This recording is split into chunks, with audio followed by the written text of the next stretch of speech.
Hello dear students, welcome to PW pharma classes. बच्चों, स्वागत है आपका इस खास वीडियो में। और इस खास वीडियो में मैं आपके लिए लेकर आया हूं कुछ खास इन्फॉर्मेशन। जी हाँ दोस्तों, ये इन्फॉर्मेशन इंपॉर्टेंट होने वाली है आप लोगों के पीजी एडमिशन के लिए। यानी आप जो बच्चे एम फॉर्म में एडमिशन लेना चाहते हैं किसी रेपुटेटेड यूनिवर्सिटी से, किसी अच्छे ऑर्गेनाइजेशन से, उनके लिए ये वीडियो काफी इंपॉर्टेंट होने वाला है। तो दोस्तों, मैं आज यहाँ पर इस वीडियो के माध्यम से आपको डिब्रूगढ़ यूनिवर्सिटी है उसका एडमिशन प्रोसीजर, एम फॉर्म में आप एडमिशन कैसे ले सकते हैं, क्या-क्या क्राइटेरियाज हो सकते हैं, उन सब पहलुओं पर आज इस पर चर्चा करूँगा। तो सबसे पहले दोस्तों शुरुआत करते हैं कि कैसे आपको ये सर्च करना है। देखिए, इस यूनिवर्सिटी के बारे में बताना चाहता हूँ कि इसकी अच्छी खासी एनआईआरएफ रैंकिंग है और मतलब अच्छा खासा इसका कह सकते हैं कि इंफ्रास्ट्रक्चर है और अच्छी फैसिलिटी है। तो जो बच्चे पीजी करने का सपना सँजोए हुए हैं, तो उनके लिए एक बेस्ट चॉइस हो सकता है। तो सबसे पहले आपको क्या करना है, आपको dibru.ac.in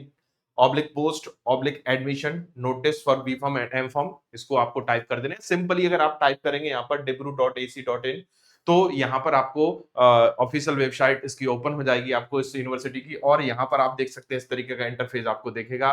तो यहाँ पर आप देख सकते हैं, इसको ओपन करने के बाद नोटिफिकेशन वाला पॉइंट आएगा। तो नोटिफिकेशन वाले पॉइंट में आपको देखना है कि admission notice for B form and M form, इसको आपको इस पर जाना है। और यहाँ पर ठीक है, यहाँ पर दो दिए गए हैं, आप देख सकते हैं यहाँ पर download admission notice for B form. लेकिन हमारा जो चर्चा का विषय है आज, जो हमारी इंफॉर्मेशन जो आज लेने वाले हैं, वो है हम एम फॉर्म के बारे में। तो चलिए इसको क्लिक करते हैं और इसको डाउनलोडिंग देखते हैं। इसकी डाउनलोडिंग होती है और उसके बाद ये यहाँ पर ओपन हो जाएगा इस तरीके का। आप देख सकते हैं पूरा का पूरा नोटिफिकेशन है। और जो बच्चे पीजी की पीजी में एडमिशन लेना चाह रहे हैं इस यूनिवर्सिटी में, उनके लिए काफी खास होने वाला है। तो देखिए, ये नोटिफिकेशन जो निकला है दोस्तों 9/6/2025, यानी आपका 9 जून 2025 को ये अनाउंस हुआ है, ये नोटिफिकेशन आया है। तो इस नोटिफिकेशन के तहत पूरा का पूरा क्राइटेरिया दिया गया है इसमें कि आपको यहाँ पर पीजी कोर्स में किस तरीके से एडमिशन लेना है। तो ये आपके लिए बड़ा इंपॉर्टेंट है। तो दोस्तों, यहाँ पर अगर हम बात करें कि यहाँ पर एलिजिबिलिटी क्राइटेरिया क्या होता है, उससे पहले हम बात करेंगे कि एम फॉर्म यहाँ पर, अगर हम एम फॉर्म के बारे में बात करें तो यहाँ पर एम फॉर्म किस किस ब्रांच से होता है और कितना टाइम लगता है इस एम फॉर्म को कंप्लीट होने के लिए। तो ऑब्वियस सी बात है, तो आपको पता होगा पीजी कोर्स है आपका, एम फॉर्म कोर्स है तो 2 इयर्स में कंप्लीट हो जाएगा। लेकिन यहाँ पर कौन कौन से प्रोग्राम्स ऑफर किए हैं इस यूनिवर्सिटी ने, वो हमारे लिए जानना जरूरी है। उसमें आप फार्मास्यूटिक्स देख सकते हैं, फार्माकोग्नोसी, फार्मास्यूटिकल केमिस्ट्री, फार्माकोलॉजी, ये सारे के सारे ब्रांचेस के तहत, ये सारे सारे प्रोग्राम्स के तहत आप यहाँ पर 2025-2026 के लिए एडमिशन ले सकते हैं। अब यहाँ पर एलिजिबिलिटी क्राइटेरिया जो आता है, यहाँ पर कम से कम जो जो मिनिमम क्राइटेरिया, सबसे पहले शुरुआत करें उसके बारे में बात करें। मिनिमम क्राइटेरिया के बारे में अगर हम देखें तो यहाँ पर देखेंगे कि जो मिनिमम क्राइटेरिया है वो ये है कि बंदे को, जो भी स्टूडेंट्स हैं, जो भी कैंडिडेट है, उसको कम से कम बी फॉर्म में 55% मार्क्स उसके होने चाहिए। ठीक है, ये सबसे इंपॉर्टेंट चीज है। मतलब एटलीस्ट फर्स्ट डिवीजन के आसपास अगर उसके मार्क्स हैं, तो इसके लिए जो प्राइमरी एलिजिबिलिटी रिक्वायरमेंट है उसको फुलफिल कर रहा है।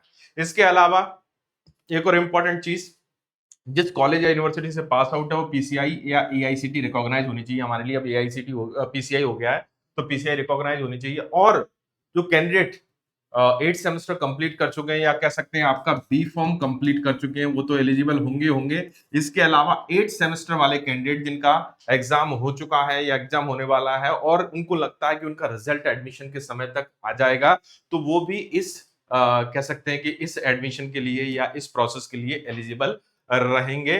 तो इंपॉर्टेंट चीज क्या है कि बी फॉर्म में एटलीस्ट 55% पास आउट होना जरूरी है, या फिर 8 सेमेस्टर में है और पास आउट होने वाले हैं। अब उसके बाद बात करते हैं, क्या जीपैट क्राइटेरिया है? जी हाँ दोस्तों, तो यहाँ पर जीपैट प्राइमरी क्राइटेरिया है। मतलब जो जीपैट कैंडिडेट्स हैं, ठीक है ना, जो क्वालिफाइड जीपैट कैंडिडेट्स हैं, उनको प्रेफरेंस मिलेगा। उनको क्या रहेगा दोस्तों? प्रेफरेंस रहेगा। जो कैंडिडेट जीपैट क्वालिफाई है, और इसके अलावा सीयूटी में भी ये आपका अगर देखें बात करें तो ये यूनिवर्सिटी आती है। तो सीयूटी एग्जाम, जब सीयूटी पीजी एग्जाम और जीपैट एग्जाम में क्वालिफाई होना चाहिए और वैलिड स्कोर होना चाहिए। दोनों में से एक होगा तब भी चलेगा, लेकिन इसके आगे बताऊंगा, ट्विस्ट है इसमें भी, कि अगर जीपैट क्वालिफाइड अगर नहीं है तो आपको क्या इसमें एडमिशन मिल सकता है, तो वो भी मैं आपको इस वीडियो में बताऊंगा। तो सबसे पहले यहाँ पर देखें कि प्रेफरेंस वाला क्राइटेरिया जो आता है कि प्रेफरेंस किसको दिया जाएगा, तो मैंने पहले ही बता दिया कि जीपैट क्वालिफाइड कैंडिडेट्स को यहाँ पर प्रेफरेंस रहेगी। यस, और जीपेट क्वालिफाइड कैंडिडेट्स अगर एडमिशन लेते हैं तो उनको स्कॉलरशिप भी मिलेगी पीसीआई नॉर्म्स के तहत, जो भी स्कॉलरशिप आती है। तो आप इसके लिए टेंशन फ्री रहें कि आप अगर इसमें एडमिशन लेते हैं तो आपको स्कॉलरशिप मिलेगी या नहीं मिलेगी। तो ये तो तय है कि स्कॉलरशिप मिलेगी। ठीक है, तो यहाँ पर जीपेट क्वालिफाइड कैंडिडेट को प्रायोरिटी, स्कॉलरशिप भी आपको मिलेगी। इसके अलावा इसके अलावा यदि मान लीजिए जीपेट क्वालिफाइड कैंडिडेट्स ज्यादा आ गए, मतलब एप्लीकेशन फॉर्म ज्यादा आगे, जीपेट क्वालिफाइड कैंडिडेट्स के एप्लीकेशन फॉर्म ज्यादा आगे, तो उस केस में आपका डिब्रूगढ़ यूनिवर्सिटी का डिपार्टमेंट ऑफ फार्मास्यूटिकल साइंसेस अपना खुद का एमफॉर्म एंट्रेंस एग्जाम कंडक्ट करा सकता है।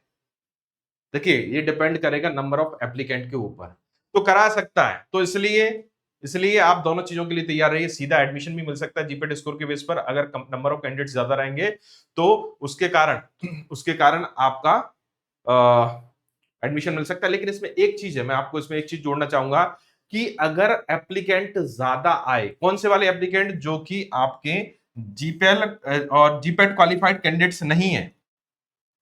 ठीक है, जीपेट देखिए, एक चीज पहले समझने वाली बात है कि जीपेट क्वालिफाइड कैंडिडेट्स को डायरेक्ट एडमिशन मिल जाएगा। लेकिन यदि मान लीजिए जीपेट क्वालिफाइड कैंडिडेट्स पर्याप्त, जो उनकी सीट्स हैं, इतनी सीट्स के बराबर अगर नहीं आए, तो ये क्या करेंगे कि जो नॉन जीपैट क्वालिफाइड कैंडिडेट्स हैं उनके लिए ये एग्जाम ऑर्गेनाइज कर सकते हैं, एग्जाम कंडक्ट करा सकते हैं। तो दोस्तों, ये एग्जाम किन के लिए होगा कि जो कैंडिडेट्स जीपैट क्वालिफाइड नहीं है और अप्लीकेंट नंबर एक पर्टिकुलर नंबर आपका जीपैट क्वालिफाइड कैंडिडेट्स का नंबर कम है, तब उस केस में आपको एग्जाम देखने को मिल सकता है। ओके, यदि देखिए जीपैट है तो जीपैट क्वालिफाइड कैंडिडेट्स को डायरेक्ट एडमिशन मिल जाएगा। अगर जीपैट क्वालिफाइड कैंडिडेट्स अप्लीकेंट ज्यादा नहीं है तो उस केस में एग्जाम कंडक्ट कराया जाएगा। इसके अलावा कुछ और एडमिशंस के बारे में बात करें, स्पॉन्सर्ड सीट्स भी होती हैं और ईडब्ल्यूएस कैटेगरी है, जो भी उसका जो यूनिवर्सिटी के नॉर्म्स है उसके तहत फिलिंग होगी। आपको बताना चाहता हूं इसकी जो आपकी 2 इयर्स की फीस अप्रोक्सीमेट 2 लाख है, मतलब कम ज्यादा भी हो सकती है, बट ऐसा वेबसाइट पर दिया गया है 2 लाख के आसपास इसकी फीस है। और यहाँ पर एक इंपॉर्टेंट चीज जो मैं आपको बताने जा रहा हूँ कि एप्लीकेशन प्रोसीजर में आपको क्या करना है, सबसे इंपॉर्टेंट चीज है। तो आपको आपको वेबसाइट पर जाना है, कहां पर, http://erp.dibru.work/ इस पर आपको लॉगिन करना है, या फिर ये भी दूसरी वेबसाइट भी दी गई है यहाँ पर, आप कोई भी वेबसाइट पर इस पर जाकर लॉगिन कर सकते हैं अपना। तो लॉगिन क्यों करना है कि एप्लीकेंट जो है, क्योंकि देखिए एप्लीकेशन आपकी अगर बात करें, ठीक है ना, एप्लीकेशन जो फॉर्म है वो 13 जून से ओपन हो चुके हैं और 15 जुलाई तक रात 11:55 तक ये ओपन रहेंगे। तो इसलिए जो कैंडिडेट्स अभी तक अप्लाई नहीं किए हैं इस यूनिवर्सिटी के लिए, उनके लिए ये वीडियो बहुत खास होने वाला है। तो यहाँ पर क्या करना है आपको, अपना ऑनलाइन एप्लीकेशन के लिए आपको क्या करना है कि यहाँ पर इस वेबसाइट पर जाकर आपको लॉग इन करना है और अपने आप को रजिस्टर्ड करना है, क्योंकि रजिस्ट्रेशन इंपॉर्टेंट है। तो वहां पर रजिस्टर का ऑप्शन आएगा, तो रजिस्टर बटन क्लिक करेंगे तो आप रजिस्टर्ड हो जाएंगे। उसके बाद ओटीपी आएगा और सारी प्रोसेस आपकी जो है आगे आपको करना है कि इस जो कह सकते हैं कि नोटिफिकेशन, उसमें सारी प्रोसेस दी गई है। और यहाँ पर जो एप्लीकेशन फॉर्म का जो चार्ज है, आप कह सकते हैं 950 रुपीज ओनली है। क्रेडिट कार्ड, डेबिट कार्ड या फिर ऑनलाइन बैंकिंग के थ्रू आप इसको पे कर सकते हो।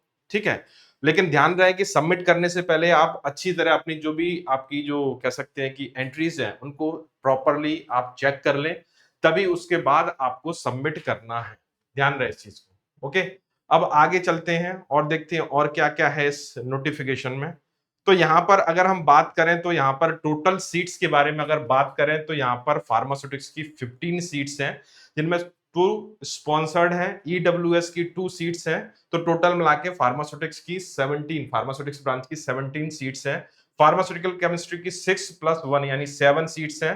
फार्माकोग्नोसी सब्जेक्ट की 6+1 7 सीट्स हैं। उसी तरीके से फार्माकोलॉजी सब्जेक्ट्स की 6+01 यानी 7 सीट्स है। तो टोटल मिला के अगर बात करें तो यहाँ पर इसकी टोटल कितनी होगी दोस्तों, इसकी 7 सीट्स, इसकी 7 सीट और इसकी 7 सीट्स, 21 सीट्स इसकी और 17 इसकी सीट्स।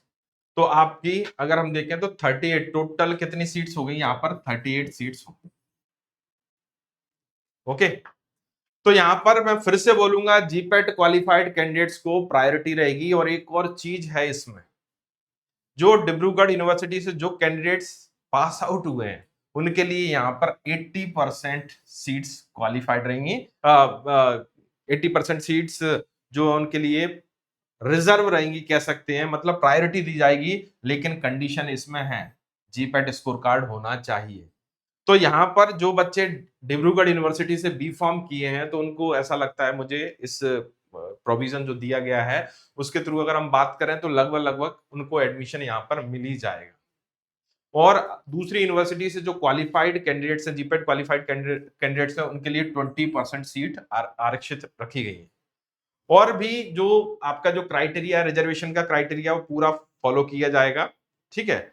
तो दोस्तों ये यहाँ पर एक तो तय चीज क्लियर हो गई कि यहाँ पर किन बच्चों को एडमिशन मिल सकता है। जीपैट क्वालिफाइड कैंडिडेट्स एडमिशन ले सकते हैं और नॉन जीपैट को भी मिल सकता है। तो जीपैट क्वालिफाइड कैंडिडेट्स को प्रायोरिटी दी जाएगी। अगर number of GPAT qualified candidates कम होंगे तब उस केस में यहाँ पर जो नॉन जीपैट क्वालिफाइड कैंडिडेट्स है उनका संख्या अगर ज्यादा है तो उसके केस में उनके लिए एक अलग से एंट्रेंस एग्जाम कराया जाएगा और उसमें मेरिट के बेस पर एडमिशन दिया जाएगा। यहाँ पर 80% सीट्स जीपैट क्वालिफाइड कैंडिडेट जो कि डिब्रूगढ़ यूनिवर्सिटी से हैं उनके लिए आरक्षित है, उनको लिए रिजर्व है, और 20% दूसरी यूनिवर्सिटी वाले कैंडिडेट्स के लिए रिजर्व है। एक और इसमें एक इंपॉर्टेंट चीज और जोड़ना चाहूंगा कि यहाँ पर टोटल अगर बात करें तो फार्मास्यूटिक्स, फार्मास्यूटिकल केमिस्ट्री, फार्माकोग्नोसी और फार्माकोलॉजी सभी ब्रांचेस की सीट्स अवेलेबल है। और ईडब्ल्यूएस का जो नॉर्म्स है जिसके तहत वो सीट्स भी यहाँ पर ऐड हो चुकी हैं, तो जो बच्चे ईडब्ल्यूएस में आते हैं उनको भी यहाँ पर एडमिशन मिल सकता है। तो दोस्तों ये थी बहुत ही इंपॉर्टेंट इन्फॉर्मेशन, जो बच्चे एम फॉर्म या एम फॉर्म पीजी कोर्सेज में एडमिशन लेना चाहते हैं इस यूनिवर्सिटी में, तो आप डेफिनेट सी बात है कि अभी डेट बचा हुआ है। आज ही जाकर ऑनलाइन अपना एप्लीकेशन सबमिट करिए और अपना काउंसलिंग की तैयारी कीजिए। तो दोस्तों मिलते हैं हम लोग नेक्स्ट वीडियो में कुछ और इन्फॉर्मेशन के साथ, कुछ और जानकारी के साथ। तब तक के लिए मुझे आज्ञा दीजिए। Thank you so much, take care, जय हिंद, जय भारत।